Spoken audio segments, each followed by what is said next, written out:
ಎಲ್ರಿಗೂ ನಮಸ್ಕಾರ. ಪ್ರಿಮನು TV Kannada YouTube ಚಾನಲ್ಗೆ ನಿಮ್ಮೆಲ್ರಿಗೂ ಕೂಡ ಸ್ವಾಗತ. ಎಲ್ಲರೂ ಹೇಗಿದ್ದೀರಾ? ಹೋಪ್ ಎಲ್ಲರೂ ಚೆನ್ನಾಗಿದ್ದೀರಾ, ಹಾಗೆಲ್ಲ ತುಂಬ ಚೆನ್ನಾಗಿ ಓದ್ಕೋತಿದ್ದೀರಾ ಅಂತ ಅಂದ್ಕೊಳ್ತಾ ಈ ವಿಡಿಯೋನ ಸ್ಟಾರ್ಟ್ ಮಾಡ್ತಾ ಇದ್ದೀನಿ. ಸೊ ತುಂಬ ಜನ ತುಂಬ ಸೀರಿಯಸ್ಸಾಗಿ ಕೂತ್ಕೊಂಡು ಓದ್ತಾ ಇದ್ದೀರಾ. ಎಸ್, ಡೆಫಿನೆಟ್ಲಿ ಎಷ್ಟೋ ವರ್ಷಗಳ ಕಾಲ ವೇಟ್ ಮಾಡಿ ಇವಾಗ ನೋಟಿಫಿಕೇಷನ್ಸ್ ಎಲ್ಲ ಆಗ್ತಾ ಇದೆ, ಎಸ್ಪೆಷಲಿ ಟೀಚರ್ಸ್ ರಿಕ್ರೂಟ್ಮೆಂಟ್. ಸೊ ಎಷ್ಟೋ ಜನ ಆಸ್ಪಿರೆಂಟ್ಸ್ ವೇಟ್ ಮಾಡ್ತಾ ಇರುವಂತಹ ಒಂದು ನೋಟಿಫಿಕೇಷನ್ ಇದಾಗಿರುತ್ತೆ. As soon as possible official notification ಖಂಡಿತ ಬರುತ್ತೆ. ಓಕೆ, ಸೊ ನಮ್ಮ ಓದು ಮಾತ್ರ ನಿರಂತರವಾಗಿರಬೇಕು. ನೋಟಿಫಿಕೇಷನ್ ಬಂದಮೇಲೆ ಓದಿದ್ರಾಗುತ್ತೆ ಅಂತ ಅಂದ್ಕೊಂಡು ಕೂತ್ಕೊಂಡ್ರೆ ಡೆಫಿನೆಟ್ಲಿ ನಮಗಿರೋ ಸಿಲೆಬಸ್ನ ಯಾವ ಕಾರಣಕ್ಕೂ ನಮಗೆ ಎಕ್ಸಾಮ್ ಅಷ್ಟೊತ್ತಿಗೆ ಕವರ್ ಮಾಡೋಕ್ಕಾಗಲ್ಲ. ಸೊ ಎಕ್ಸಾಮ್ಗೆ 20 ಡೇಸ್ ಇದೆ ನನಗೆ, ಅದು ನಮ್ಮ ಒಂದು ರಿವಿಷನ್ ಟೈಮ್ ಆಗಿರಬೇಕು ಹೊರತು ಹೊಸ ಟಾಪಿಕ್ಸ್ಗಳನ್ನು ಓದಿ ತಲೆಗೆ ಹುಳ ಬಿಟ್ಕೊಂಡು ಅದು ಮತ್ತು ಹೊಸದು ಮತ್ತು ಹಳೆ ಎಲ್ಲ ಟಾಪಿಕ್ಸ್ಗಳನ್ನು ಏನು ಬಿಸಿಬೇಳೆ ಭಾತ್ ಥರ ಮಾಡ್ಕೊಂಡು ಕೂತ್ಕೊಳ್ಳೋಕ್ಕಾಗಲ್ಲ. ಸೊ ಹಾಗಾಗಿ ನಮಗೆ ಏನು ಸಿಲೆಬಸ್ ಇದೆ ಆ ಸಿಲೆಬಸ್ನ ನಾವು ನೋಟಿಫಿಕೇಷನ್ ಆಗೋದ್ರ ಒಳಗಡೆ ಅರ್ಧ ಭಾಗ ನಾವು ಮುಗಿಸ್ಕೊಂಡಿರಬೇಕು. ಯಾಕಂತಂದರೆ ನಮಗಿರೋದು ಬರೀ ಒಂದು ಸಬ್ಜೆಕ್ಟ್ ಅಲ್ಲ ಅಲ್ವಾ. ನಮ್ಮ ಸಬ್ಜೆಕ್ಟ್ ಇರುತ್ತೆ, ಅಂದರೆ ಸ್ಪೆಸಿಫಿಕ್ ಸಬ್ಜೆಕ್ಟ್ ಇರುತ್ತೆ, ಅದ್ರ ಜೊತೆಗೆ ಕಂಪ್ಯೂಟರ್ ಇರುತ್ತೆ, ಮೆಂಟಲ್ ಎಬಿಲಿಟಿ ಇರುತ್ತೆ, ಆ್ಯಂಡ್ ಸೈಕಾಲಜಿ ಇರುತ್ತೆ, ಕನ್ನಡ ಇಂಗ್ಲೀಷ್ ಇರುತ್ತೆ, ಆ್ಯಂಡ್ ಅದಕ್ಕಿಂತ ಇಂಪಾರ್ಟೆಂಟಾಗಿ ನಮಗೆ ಕರೆಂಟ್ ಅಫೇರ್ಸ್ ಇರುತ್ತೆ. ಸೊ ಕರೆಂಟ್ ಅಫೇರ್ಸ್ ಅಂತಂದರೆ ಒಂದು ದೊಡ್ಡ ಸಮುದ್ರ ಇದ್ದಂಗೆ. ನಮಗೆ ಎಷ್ಟು ಓದಿದ್ರು, ಎಷ್ಟು ತಿಳ್ಕೊಂಡ್ರು, ಎಷ್ಟು ವಿಷಯಗಳನ್ನು ಸರ್ಚ್ ಮಾಡಿದರೂ ಕೂಡ ನಮಗೆ ಕವರ್ ಮಾಡೋಕ್ಕಾಗಲ್ಲ. ಸೊ ಹಾಗಾಗಿ ನಾವು ಡೈಲಿ ಮ್ಯಾಗ್ಝಿನ್ಸ್ಗಳನ್ನು, ನ್ಯೂಸ್ ಪೇಪರ್ಸ್ಗಳನ್ನು ಓದ್ತಾನೆ ಇರಬೇಕಾಗತ್ತೆ. ಆಮೇಲೆ ಕರೆಂಟ್ ಅಫೇರ್ಸ್ಗಳ ಬಗ್ಗೆ ಡೈಲಿ ಅಪ್ಡೇಟ್ಸನ್ನು ನಾವು ತಿಳ್ಕೊಬೇಕಾಗಿರುತ್ತೆ. ಓಕೆ, ಸೊ ಟೀಚರ್ಸ್ ಆಗಬೇಕು ಅನ್ನುವಂತಹ ನಿರೀಕ್ಷೆಯಲ್ಲಿರೋರು, ಆ ಡ್ರೀಮನ್ನು ಕಟ್ಕೊಂಡಿರುವಂತಹ ಎಲ್ಲರೂ ಕೂಡ ಇವಾಗ ಏನು ತಯಾರಿ ನಡೆಸ್ತಾ ಇದ್ದೀರಾ. ಬಟ್ ಯಾವ ವಿಷಯನ ಎಷ್ಟೊತ್ತು ಓದ್ಕೋಬೇಕು, ಟೈಮ್ ಸರಿಯಾಗಿ ಸಿಗ್ತಿಲ್ಲ. ಆಮೇಲೆ ತುಂಬ ಜನ ಹೆಣ್ಮಕ್ಳಿಗೆ, ಅದರಲ್ಲೂ ಮದುವೆ ಆಗಿರೋ ಹೆಣ್ಮಕ್ಳಿಗೆ ಮನೆ ಕೆಲಸನೂ ಮಾಡಿಕೊಂಡು ಓದ್ಕೊಂಡು ಫ್ಯಾಮಿಲಿ ಮೇಂಟೈನ್ ಮಾಡೋದು ಸ್ವಲ್ಪ ಕಷ್ಟ ಅಂತ ಅನಿಸುತ್ತೆ. ಸೊ ಹಾಗಾಗಿ ಯಾವಾಗ ಎಷ್ಟೆಷ್ಟು ಹೊತ್ತಿಗೆ ನಾವು ಕೆಲಸಗಳನ್ನ ಮಾಡಿಕೊಂಡು ಟೈಮ್ನ ಹೆಂಗೆ ಮ್ಯಾನೇಜ್ ಮಾಡೋದು ಅನ್ನೋದನ್ನು ಇವತ್ತಿನ ವೀಡಿಯೋದಲ್ಲಿ ನಾನು ನೀಟಾಗಿ ನಿಮಗೆ ತಿಳಿಸ್ಕೊಡ್ತೀನಿ.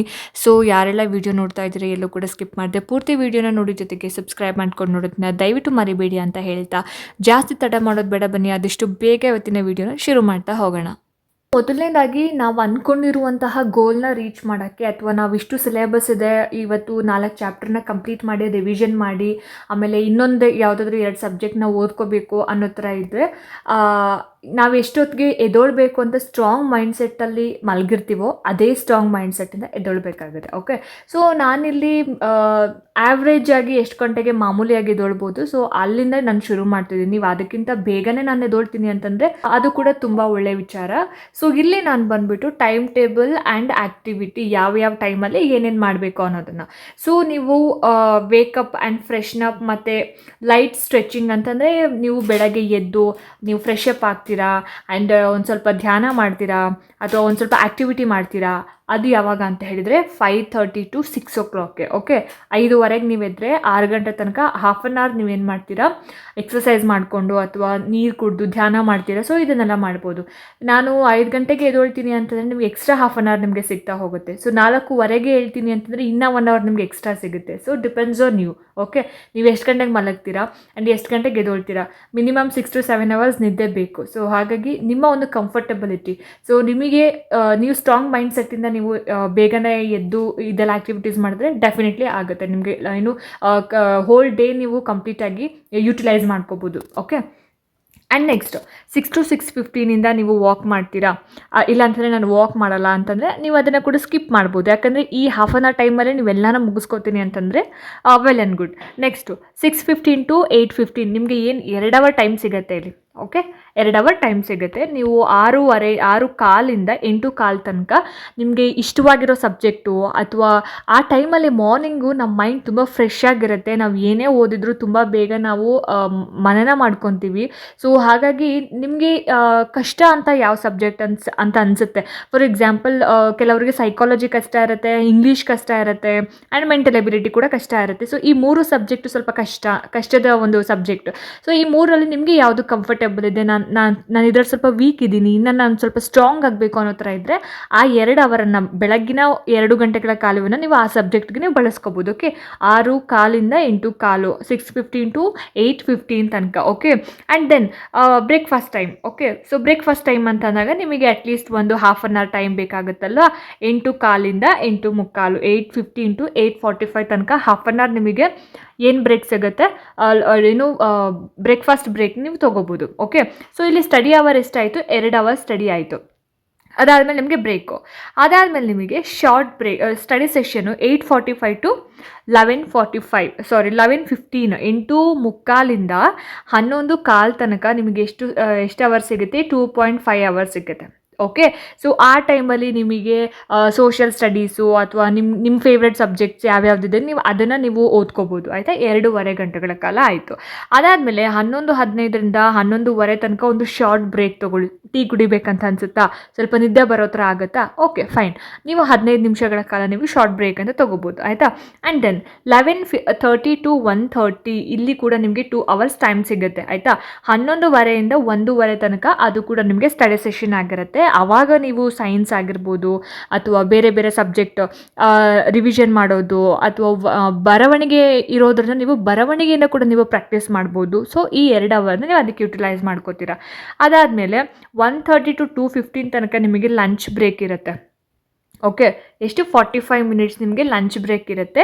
ಸೊ ನೀವು ಆ 45 ಮಿನಿಟ್ಸಲ್ಲಿ 15 ಮಿನಿಟ್ಸ್ ಊಟ ಮಾಡಿಕೊಂಡು ಇನ್ನು ಹಾಫ್ ಆನ್ ಅವರ್ ನೀವು ಪವರ್ ನ್ಯಾಪ್ ಥರ ನೀವು ಮಲ್ಕೋಬೋದು ಅಥವಾ ಜಸ್ಟ್ ಒಂದು ಸ್ವಲ್ಪ ಬ್ರೇಕ್ ತೊಗೋಬೋದು. ಓಕೆ, ಆ್ಯಂಡ್ ನೆಕ್ಸ್ಟ್ 2:15 to 4:15 ಇಲ್ಲಿ ಕೂಡ ನಿಮಗೆ 2 ಅವರ್ ಟೈಮ್ ಸಿಗುತ್ತೆ.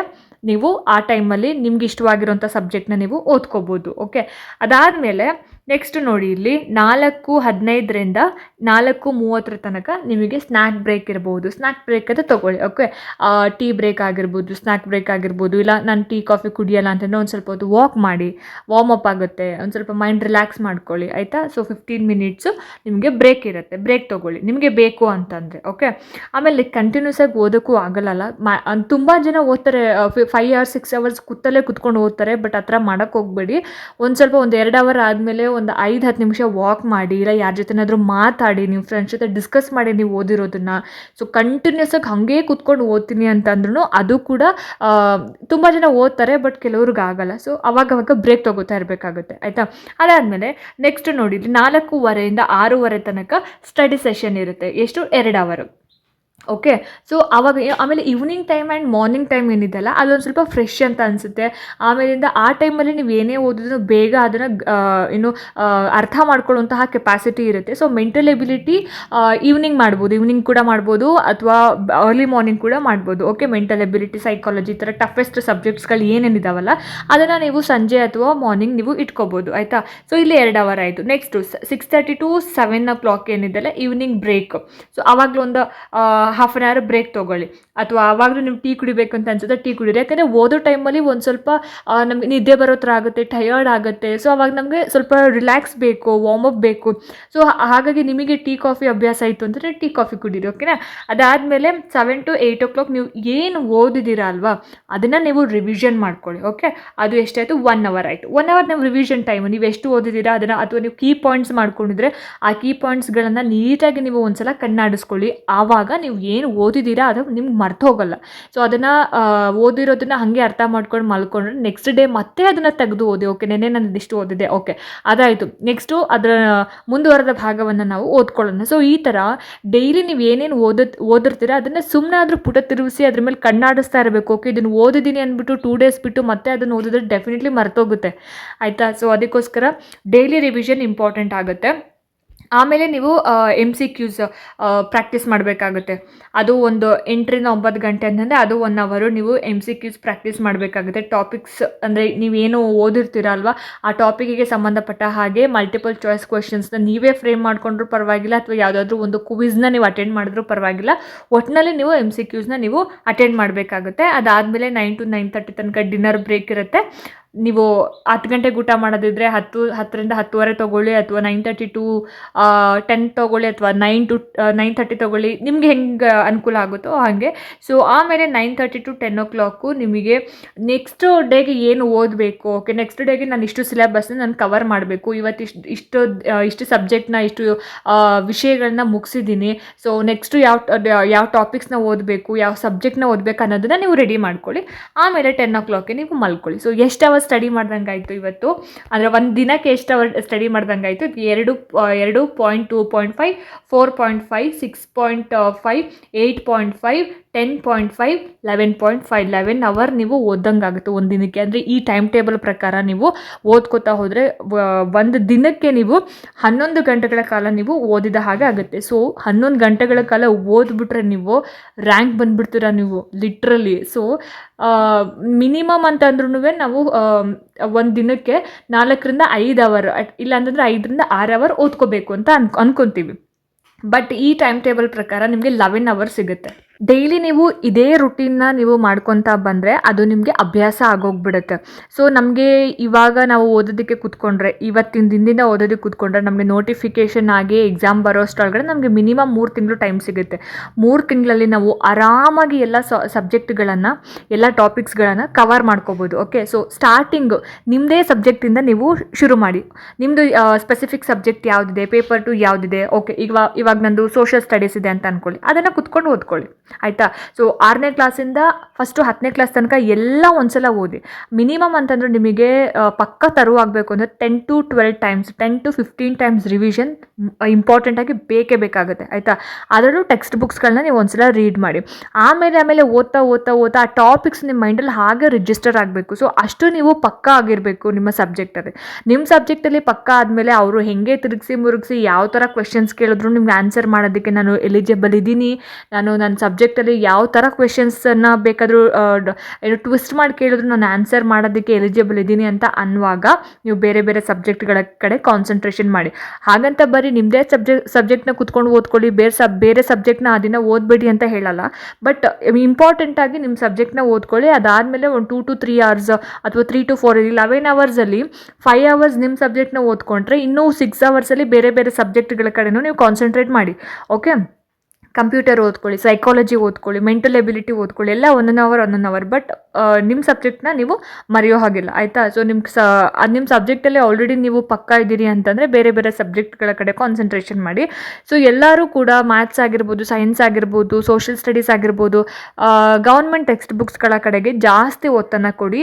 ಸೊ 99% ಅಲ್ಲಿಂದನೇ ನಿಮಗೆ ಕ್ವೆಶನ್ಸ್ನ ಫ್ರೇಮ್ ಮಾಡ್ತಾರೆ. ಸೊ ಹಾಗಾಗಿ ಅದಾದಮೇಲೆ ಬೇಕಾದರೆ ನೀವು ಫಸ್ಟ್ PUC, ಸೆಕೆಂಡ್ PUC ಪುಸ್ತಕಗಳನ್ನು ಓದ್ಬೋದು, ಆಯಿತಾ. ಸೊ ಅದು ಒಂದು ಸಬ್ಜೆಕ್ಟಿಗೆ 2 ಬುಕ್ಸ್ ಇರುತ್ತೆ. ಸೊ ಹಿಸ್ಟ್ರಿ ಓದಬೇಕು, economics, political science, geography, sociology. So ಬಹಳಷ್ಟು ಪುಸ್ತಕಗಳಿದ್ದಾವೆ ಓದೋದಕ್ಕೆ ಅಂತ. ಸೊ ಅದಕ್ಕೋಸ್ಕರ ನಮ್ಗೆ ಟೈಮ್ ಇಲ್ಲ, ಜಾಸ್ತಿ ಟೈಮ್ ಇಲ್ಲವೇ ಇಲ್ಲ. ಸೊ ಇವತ್ತಿಂದನೇ ನೀವು ಶುರು ಮಾಡಿದ್ರೆ ನೋಡಿ, ನೀವು ಅಂದ್ಕೊಂಡಿರೋ ಥರ ಟೀಚರ್ ಆಗ್ಬೋದು. PSTR ಅಥವಾ GPSTR, HSTR, ನೀವು ಯಾವ ಪೋಸ್ಟನ್ನ ಆಯ್ಕೆ ಮಾಡ್ಕೊತೀರಾ ಆ ಪೋಸ್ಟಲ್ಲಿ ಯಾವುದಾದ್ರೂ ಒಂದು ಪೋಸ್ಟ್ ನಿಮ್ಮದು ಆಗೇ ಆಗುತ್ತೆ. ಸೊ ಹಾಗಾಗಿ ಯಾರೆಲ್ಲ ಈ ವಿಡಿಯೋನ ನೋಡಿ ಈ ಟೈಮ್ ಟೇಬಲ್ ಓಕೆ ನನಗೆ ಅಡ್ಜಸ್ಟ್ ಆಗುತ್ತೆ, ನಾನು ಇದನ್ನು ಫಾಲೋ ಮಾಡಬಹುದು ಅಂತ ನಿಮಗೆ ಅನಿಸುತ್ತೋ ದಯವಿಟ್ಟು ಫಾಲೋ ಮಾಡಿ. ಓಕೆ, ಸೊ ಇದ್ರ ಬಗ್ಗೆ ನಿಮಗೇನು ಅನಿಸ್ತು ಅನ್ನೋದನ್ನ ನನಗೆ ಕಾಮೆಂಟ್ ಸೆಕ್ಷನಲ್ಲಿ ಕಮೆಂಟ್ ಮಾಡಿ. ಹೋಪ್ ಈ ವಿಡಿಯೋ ನಿಮ್ಗೆ ಇಷ್ಟ ಆಯಿತು, ಅನುಕೂಲ ಆಯಿತು ಅಂತ ಭಾವಿಸ್ತೀನಿ. ಇಷ್ಟ ಆಯಿತು ಅಂತಂದರೆ ದಯವಿಟ್ಟು ಲೈಕ್ ಮಾಡಿ, ಶೇರ್ ಮಾಡಿ. ಮುಂದಿನ ವೀಡಿಯೋಸ್ಗಳಲ್ಲಿ ನಾನು ನಿಮಗೆ ಸಿಗ್ತೀನಿ. ಅಲ್ಲಿ ತನಕ ಎಲ್ರಿಗೂ ನಮಸ್ಕಾರ.